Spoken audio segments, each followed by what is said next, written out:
Hello there, this is Jenny from Designs with Paper. Thank you so much for stopping by my channel today. I have an art journal video for you, so get comfy and let's get crafty. I am working from the Artsytrio Facebook group mood board for the month of May 2022. This mood board was created by Bea Grob in Switzerland, and I love the roses, I love the color palette, I love the kind of rustic nature. So that's where I'm kind of headed. To begin, I have a piece of mixed media paper that is about 8.5 by 5.5 inches. And I want to add that rustic look with this piece of pattern paper that kind of looks like stacks of sheet music. There we go. I am going to adhere these pages together with a little bit of gel medium. I'm just going to put a whole layer of gel medium on this art mixed media paper.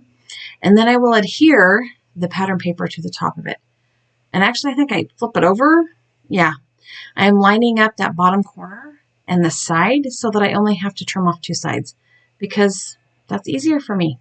I do want to make sure that all of my corners and my sides have enough adhesive to adhere. And once I have that flattened down pretty well, I am going to add a layer of gel medium over the top of this pattern paper.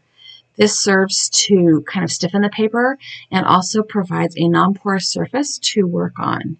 Right, I'm going to heat that up with my heat tool, and once that is nice and dry, I'm going to trim it down, and then I'm going to add some white gesso.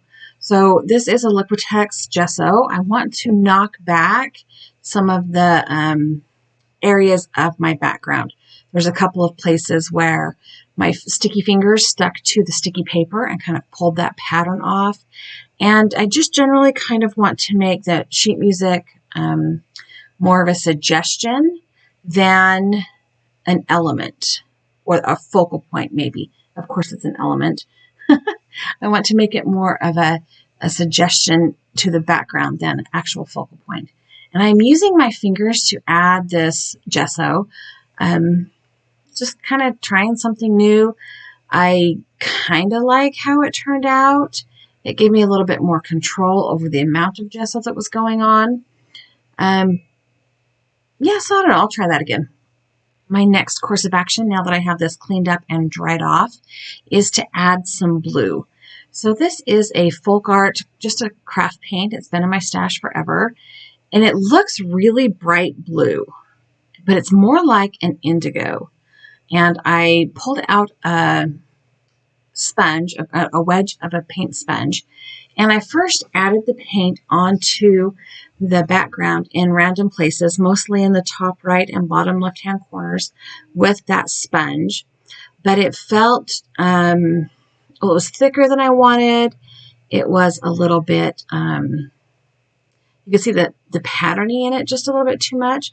So then I pulled out a kind of sort of dry, kind of sort of wet baby wipe and just thin that out a little bit, maybe knock the color back a little bit, and that gives it that more indigo color. Like at the photos at the end where the paint is really dry, it doesn't look this bright purplish blue violet color at all. It definitely looks more like a blue. The downside to the sponge is that there's not a lot of control. So I do like the baby wipe though. It kind of thinned out the paint. It knocked the color back the way I wanted it to be. I still had a little bit of issue of getting it to where I wanted it and having it be more organic. But that's my normal battle, right?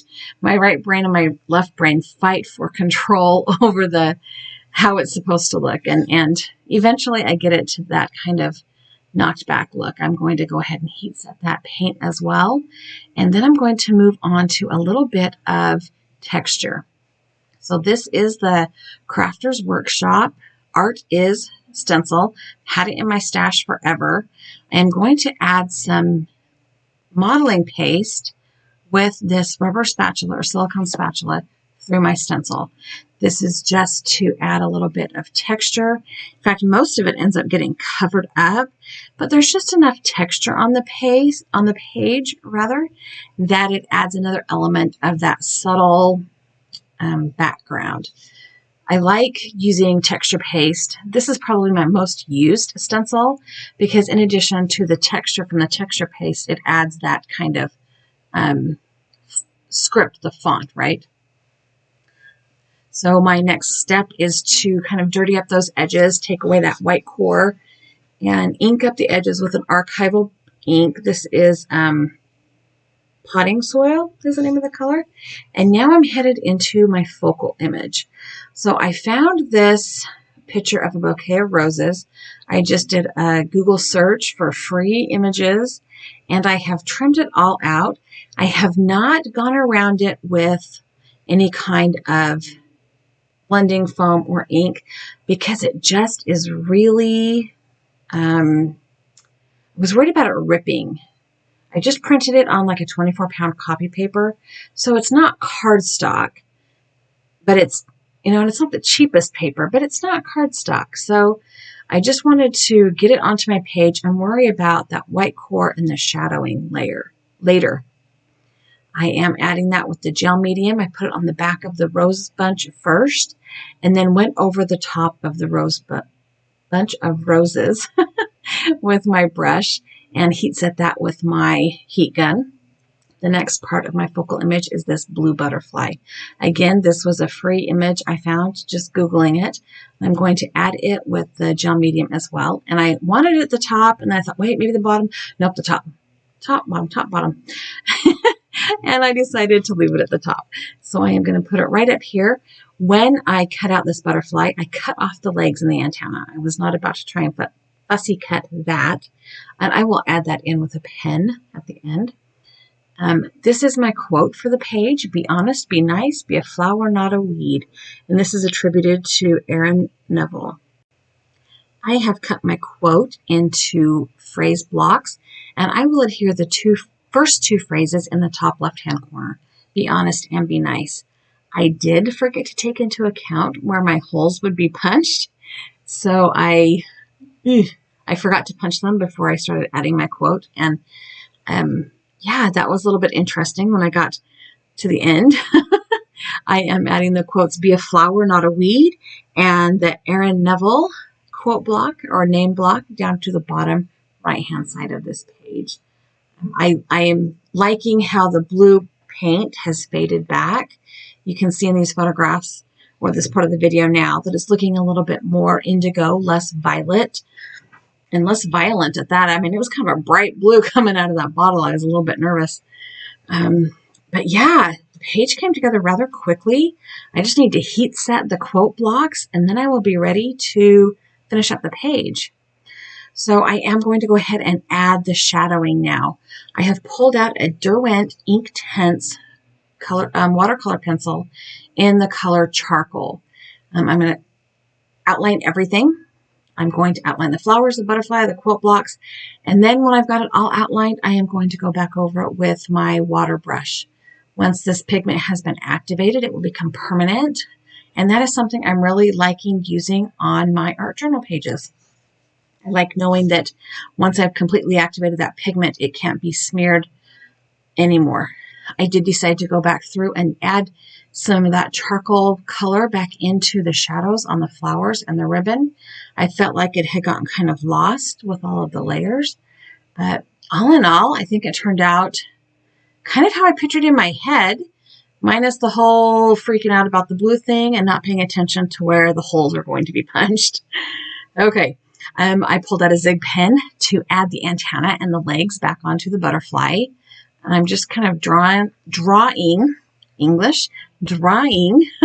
some long antenna. I did notice when I was looking at the picture of this butterfly that their antenna were quite long. And drawing the legs back on. I will go ahead and sign my name and date my name to the bottom of this page. And then I need to work on the back. I did put off putting holes in this page until I had it all assembled because, yeah, I wasn't paying attention. I am going to adhere the other half of that pattern paper to the back of my art journal page. I will be using just my double-sided tape runner, my ATG gun. This will hold it in place just fine. I don't need to worry about the back being non-porous or anything, so I don't need to pull the gel medium back out.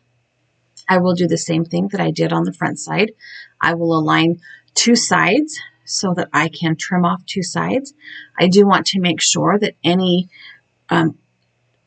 text is right side up, because if I don't check that now and I notice it later, it will bother me. Okay, so yeah, all that's left is the trimming and then the photo on the back. So this page went together pretty quickly once I had all of my elements pulled together. And once I kind of had an idea of what I wanted to work with from the mood board, the elements themselves came together rather quickly as well. I am just going to trim this off with my long Tim Holtz scissors and call it good. I mean, that was one of the fastest art journal pages I think I've pulled together, and still liked how it turned out at the end. I did decide to pull my archival potting soil ink back out again and ink up the edges of the back side of this page, because the white core to the cardstock or pattern paper and the white core of the mixed media paper were kind of showing through more than I was comfortable with. I didn't want that to become an element to the page. I just wanted that to go back into the background and to be hidden and left alone. So I'm finishing that up now, and I do like how that looks much better. A little bit off camera there, sorry about that. And sorry if you can hear all the chainsawing going on in the background. Our neighbors are still cleaning up from that really bad storm we had in January, probably because our HOA told them they had till next month to get it done. Okay, so here is the picture of the mood board. As you can see, I went with the roses and the blue and a little bit of that rustic element with the porch chair and the base of flowers. I'm going to adhere that to the back of my page with my tape runner, just so that I know why I did what I did when I go back and look at my art journal.